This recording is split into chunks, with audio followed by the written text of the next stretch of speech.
بسم اللہ الرحمن الرحیم نحمدہ ونصلی علی رسولہ الکریم اما بعد۔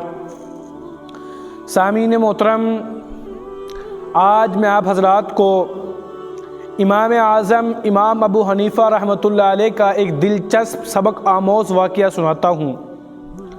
توجہ سے سنیے گا کہ امام اعظم امام ابو حنیفہ رحمۃ اللہ علیہ کے بارے میں آتا ہے کہ وہ ساری رات اللہ رب العزت کی عبادات ادا کیا کرتے تھے، ساری رات عبادتیں ادا کیا کرتے تھے۔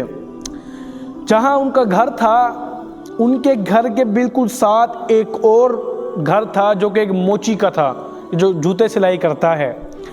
امام صاحب کا معمول تھا کہ اپنے گھر کی چھت پر جا کر روزانہ کو صبح عبادات ادا کیا کرتے تھے، اور صبح کے وقت دن میں اپنے کام سے فارغ ہو کر جو علمی مشغولات تھی ان سے فارغ ہو کر تھوڑا بہت وہ سو لیا کرتے تھے، ساری رات عبادتیں ادا کیا کرتے تھے۔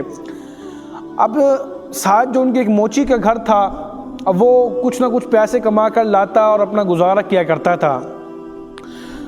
ایک مرتبہ ایسا ہوا کہ اس کو نشے کی عادت پڑ گئی۔ وہ جو کما کر لاتا تھوڑا بہت گھر دیتا اور شراب پیا کرتا تھا۔ اس زمانے میں بھی کہیں نہ کہیں سے شراب مل جاتی ہوگی، تو شراب پیا کرتا تھا۔ سارا دن شراب پی کر رات کو آ کر گیت گایا کرتا تھا، گانے گایا کرتا تھا۔ اب گھر والے بھی تنگ تھے، پڑوسی بھی اس سے تنگ تھے، زور سے وہ گانے گایا کرتا تھا۔ ایک دن ایسا ہوا کہ امام صاحب رات کو عبادت ادا کر رہے تھے، نمازیں پڑھ رہے تھے، قرآن مجید کی تلاوت کر رہے تھے، تو ان کو امام صاحب کو اس موچی کی گانے گانے کی آواز نہیں آئی، حالانکہ ہر روز رات کو وہ گانے گاتا تھا۔ امام صاحب تھوڑا پریشان ہوئے کہ خیریت ہے کہ آج اس کی گانے گانے کی آواز نہیں آ رہی۔ تو پھر ایسا ہوا کہ اگلے دن صبح کے وقت امام صاحب ان کے گھر پر چلے گئے، یعنی کہ اپنے پڑوسی موچی کے گھر پر چلے گئے، اور جا کر دروازہ کھٹکھٹایا۔ کوئی باہر آئے، پوچھا کہ ہاں وہ شخص کہاں ہے جو کل تک گانے گایا کرتا تھا لیکن کل اس کی آواز نہیں آئی؟ تو انہوں نے بتلایا کہ جو ان کے وارثین تھے اس موچی کے، کہ دیکھیں اب آپ بھی تنگ نہیں ہوں گے اور ہم بھی تنگ نہیں ہوں گے۔ امام صاحب نے کہا کہ کیا کہہ رہے ہو، مطلب کیا ہے؟ تو انہوں نے کہا کہ ہم نے رپورٹ درج کروائی ہے اور اس موچی کو پولیس پکڑ کر لے گئی ہے۔ اب کیونکہ وہ تنگ کیا کرتا تھا، اب آپ بھی محفوظ ہوں گے اور ہم بھی محفوظ ہوں گے۔ امام صاحب نے جب یہ بات سنی تو وہ چپ کر کے چلے گئے۔ صبح کا جب وقت ہوا تو امام صاحب شہر کے ایک حاکم کے پاس گئے، جو اس وقت یعنی کہ آپ کہہ لو کہ کلیکٹر کے پاس گئے۔ جب اس شہر کے حاکم نے دیکھا کہ امام صاحب آ رہے ہیں تو وہ دوڑا امام صاحب کی طرف، امام صاحب کا ہاتھ پکڑا، چوما، کہا کہ امام صاحب آپ کیوں آئے ہو، مجھے بتا دیتے میں آپ کے پاس آ جاتا۔ تو امام صاحب فرمانے لگے کہ جس کا کام ہوتا ہے اسی کو آنا چاہیے۔ جب یہ بات سنی تو وہ اور پریشان ہو گئے کہ میرے ساتھ مجھ سے امام صاحب کا کیا کام ہے؟ فرمایا کہ امام صاحب حکم کریں، آپ کا جو حکم ہوگا وہی فیصلہ ہوگا، آپ کا فتویٰ پورے ملک پر نافذ ہوتا ہے، آپ حکم کریں۔ تو امام صاحب نے کہا کہ آپ نے اس طرح کر کے ایک بندے کو کل پکڑا ہے اور آپ نے اس کو جیل میں ڈالا ہوا ہے۔ تو کلیکٹر نے معلومات کروائی اور پتہ چلا ہاں واقعی وہ جیل میں ہے۔ تو وہ جو شہر کا حاکم تھا اس نے کہا جی امام صاحب وہ جیل میں ہے۔ تو امام صاحب نے فرمایا کہ میری آپ سے ایک چھوٹی سی گزارش ہے کہ آپ میری ضمانت پر اس کو چھوڑ دو۔ شہر کا جو حاکم تھا وہ امام صاحب کے منہ کو دیکھنے لگا، کہنے لگا کہ آپ کو پتہ بھی ہے کہ وہ کون ہے؟ وہ شرابی ہے، گناہ گار ہے، ساری رات وہ گانے گاتا ہے، لوگوں کو تنگ کرتا ہے۔ تو امام صاحب نے فرمایا مجھے پتہ ہے کہ کون ہے، کیا ہے، آپ بس اس کو چھوڑ دو، میری ایک آپ سے گزارش ہے۔ تو اس نے کہا کہ امام صاحب میری مجال ہی نہیں میں کہ آپ کا حکم ہو اور میں آپ کے حکم کو نہ مانوں۔ تو اس نے جو شہر کا جو حاکم تھا وہ کہنے لگا کہ آپ جائیں، میں اس کو آپ کے پیچھے بھیجتا ہوں۔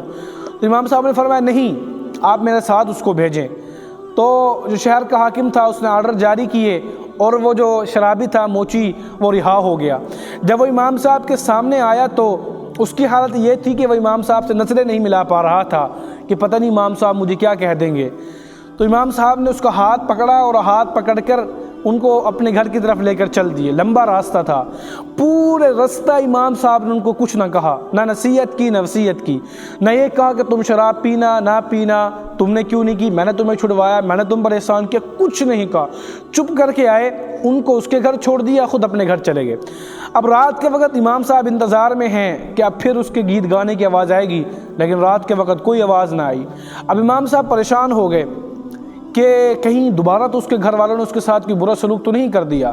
اب امام صاحب صبح تہجد کے وقت گئے، پہلے دروازہ بند ہوتا تھا، جب تہجد کے وقت گئے دروازہ کھلا ہوا ہے، باقی سب سوئے ہوئے ہیں اور وہ موچی مصلی پر کھڑا تہجد ادا کر رہا ہے۔ اللہ اکبر! امام صاحب نے دیکھا، تھوڑا پریشان حیران ہوئے، اور جب اس موچی نے جو شرابی تھا اس نے سلام پھیرا اور پھیر کر امام صاحب کے آیا ہاتھوں کو چوما۔ امام صاحب نے فرمایا میں تو تمہارا انتظار کر رہا تھا کہ تم گانے گاؤ گے، گیت گاؤ گے، آپ پھر تم چپ تھے، اور یہ کیا ماجرا ہے؟ تو اس نے کہا امام صاحب میں شرابی تھا، مجھے نشہ تھا، لیکن آج مجھے امام اعظم کی محبت کا نشہ پڑ گیا ہے، تو مجھے شراب کی نشے کی کوئی ضرورت نہیں ہے۔ میں شراب کیوں پیتا تھا؟ مجھ سے کوئی محبت نہیں کرتا تھا، میں غریب تھا، لوگ مجھ سے نفرت کرتے تھے، میرے ساتھ اچھے لہجے سے بات نہیں کرتے تھے، تو آج مجھے اتنے بڑے اللہ کے ولی کی محبت کا نشہ ہو گیا ہے، تو لہٰذا اب مجھے ان نشوں کی کوئی ضرورت نہیں ہے۔ تو دیکھیں اتنا پیارا اخلاق تھا امام صاحب کا کہ اس موچی نے امام صاحب کو دیکھ کر توبہ استغفار کی، اللہ رب العزت سے توبہ کی، اور وہ ہمیشہ ہمیشہ کے لیے اس نے شراب چھوڑی اور اللہ کے راستے میں لگ گیا اور نیک کاروں والی زندگی گزارنے لگ گیا۔ تو یہی اخلاق ہمیں اپنانے چاہیے، ہمارے ایسے اخلاق ہوں کہ ہمیں دیکھ کر لوگ متاثر ہوں۔ اللہ پاک ہم سب کو عمل کی توفیق عطا فرمائے۔ اگر آپ کو ہمارا یہ بیان پسند آیا ہو تو لازمی ہمارے چینل کو سبسکرائب کر دیجئے گا، بیل آئیکن کو کلک کر دیجئے گا تاکہ ہماری ہر آنے والی ویڈیو آپ کو بآسانی مل سکے۔ اللہ پاک ہم سب کا حامی و ناصر ہو۔